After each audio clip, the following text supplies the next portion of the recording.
لائیں کہیں کہ ہمارا رب اللہ ہے، پھر اس پر جم جائیں۔ ان پر فرشتوں کا نزول ہوتا ہے، نہ کوئی غم کرو نہ خوف، خوشیاں مناؤ جنت کی جس کا تم سے وعدہ کیا گیا تھا۔ اللہ کی ربوبیت پر اطمینان جب انسان کو ہو جاتا ہے، میرا رب اللہ ہے، ربی اللہ، انسان کے لیے نہ کوئی کھٹکا، نہ کوئی خطرہ، نہ کوئی خوف، نہ کوئی حزن۔ جو کچھ ہو رہا ہے کس کے اذن سے ہو رہا ہے؟ اللہ کے اذن سے۔ اللہ کے اذن کے بغیر پتا تک نہیں ہلتا۔ یہ کوئی اندھا بہرا مادہ نہیں ہے جس سے مجھے کوئی خوف ہو۔ اندھا بھینسا چلا آ رہا ہو اس سے تو ڈرنے کا ہر انسان کو ڈرنا چاہیے، نہ معلوم کس کو ٹکر مار دے۔ لیکن نہیں، اس کائنات کو چلانے والا ایک سمیع و بصیر خدا ہے، وہ جو میرا دوست ہے، میرا ولی ہے۔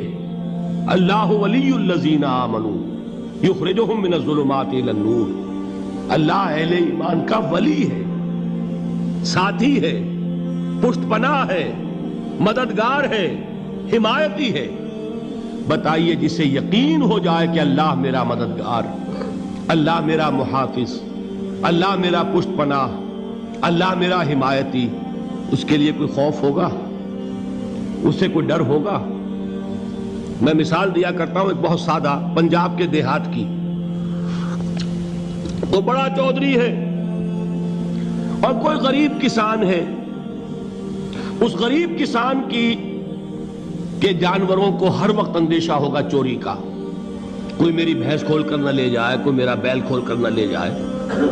لیکن جس کے بارے میں یہ سب کو معلوم ہو کہ وہ جو بڑا چودھری ہے وہ اس کا دوست ہے، اس کی بچیا کو کوئی خوف ہوگا؟ اس کی بھینس پر کوئی ہاتھ ڈالے گا؟ اسے کوئی اندیشہ ہوگا؟ نہیں۔ کیوں؟ کہ وہ بڑا چودھری، بڑا اس کا یہاں کا سردار، جاگیردار، سب کو معلوم ہے وہ میرا دوست ہے، کوئی میرے خلاف اقدام نہیں کر سکتا۔ اس دنیا میں یہ چھوٹی سی بات اگر آپ کے دلی اطمینان اور سکون کا باعث بن سکتی ہے تو ذرا تصور کیجئے۔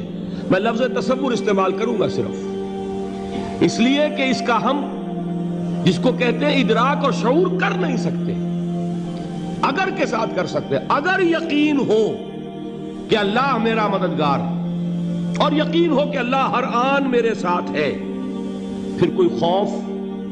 کس کا خوف؟ کوئی شے اللہ سے بالا تر ہے؟ کوئی قوت اس سے زیادہ طاقتور ہے؟ کوئی اس کے ارادے کو بدلنے والا ہے؟ کوئی اس کی مشیت کے آڑے آنے والا ہے؟ یہی بات ہے جو حضور نے فرمائی۔ یہ ایمان کا حاصل ہے لب لباب، کہ دیکھو اچھی طرح اس بات کو ذہن نشین کر لو، اگر تمام انسان مل کر تمہیں کوئی نقصان پہنچانا چاہے نہیں پہنچا سکتے، مگر جو کچھ اللہ نے لکھ دیا ہو، اور تمام انسان مل کر تمہیں کوئی نفع پہنچانا چاہے نہیں پہنچا سکتے، مگر وہ شے جو اللہ نے طے کر دی۔ آپ پھر میں کہوں گا ذرا طاری کیجئے، اسے فرض کیجئے، اسے سوچئے۔ اگر اس حدیث پر ہمارا دل ٹھکا ہوا ہو تو کسی سے ڈر ہوگا؟ یہ مجھے نقصان نہ پہنچا دے، یہ میری رپورٹ خراب نہ کر دے، یہ میری انکریمنٹ نہ رکوا دے، یہ میرا یہ نہ بگاڑ دے، یہ میرے یہ نقصان نہ پہنچا دے۔ اس کا ڈر، اس کا ڈر، اس کا خوف، اس کی خوشامد، اس کے لیے جا کر طرح طرح سے اپنی عزت نفس کو ذلیل کروانا اس کے سامنے، یہ سب کچھ کیوں کرتا ہے انسان؟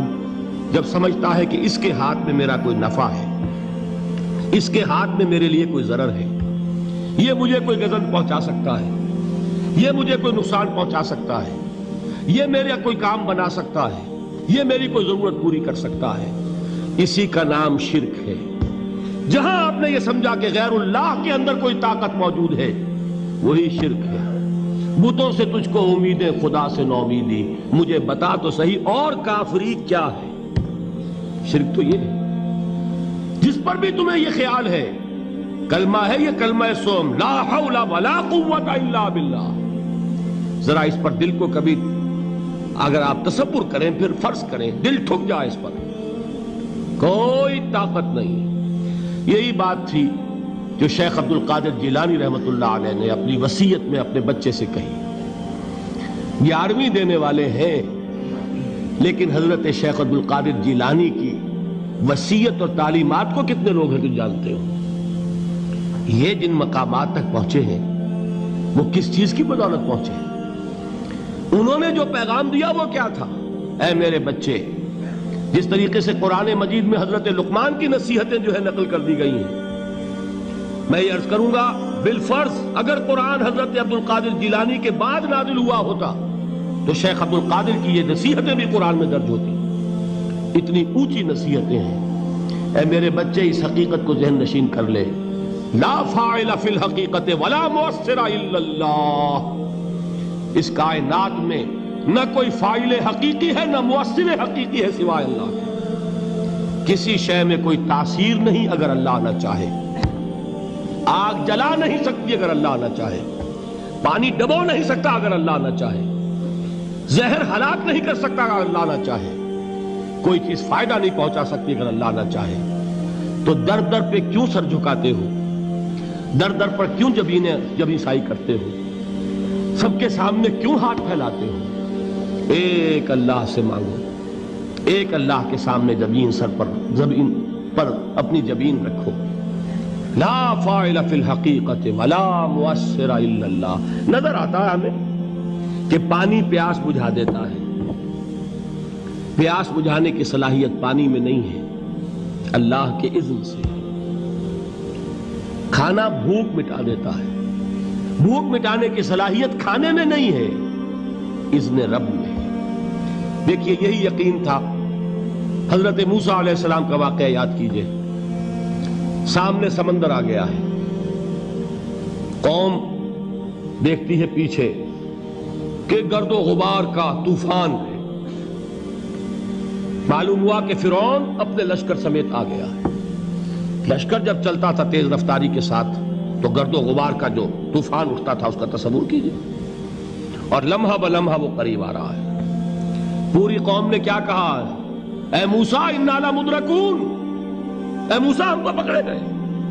قرآن مجید نے تو یہاں وہ باتیں نہیں لکھی ہے، لیکن تورات میں یہ درج ہے کہ بنی اسرائیل جھگڑنے لگے، دست و گریبان ہو گئے موسیٰ کے ساتھ۔ موسیٰ ہمیں یہاں مروایا لا کر، اس سے تو ہم ہی بہتر تھے، وہاں کھانے کو ملتا تھا، زندگی تو تھی، بیگار ہم کر رہے تھے، موت تو نہیں تھی۔ اب جو کچھ ہوگا اس کا تصور کرو، جس طریقے سے ہمارے ٹکڑے اڑائے جائیں گے۔ تو لڑ رہے ہیں حضرت موسیٰ علیہ السلام سے۔ یہ تورات کی تفصیل ہے، قرآن میں صرف اتنا آیا ہے، پریشان ہو کر انہوں نے کہا انا لمدرکون، موسیٰ ہم تو پکڑے گئے۔ اس وقت موسیٰ کا جواب کیا ہے؟ کلا ان معی ربی سیہدین، نہیں، میرے ساتھ میرا رب ہے، وہ راستہ دے گا۔ بتائیے کہاں راستہ نظر آ رہا ہے؟ یہ ہے ایمان بالغیب۔ راستہ نظر نہ آئے تب اللہ پر یقین ایمان ہے۔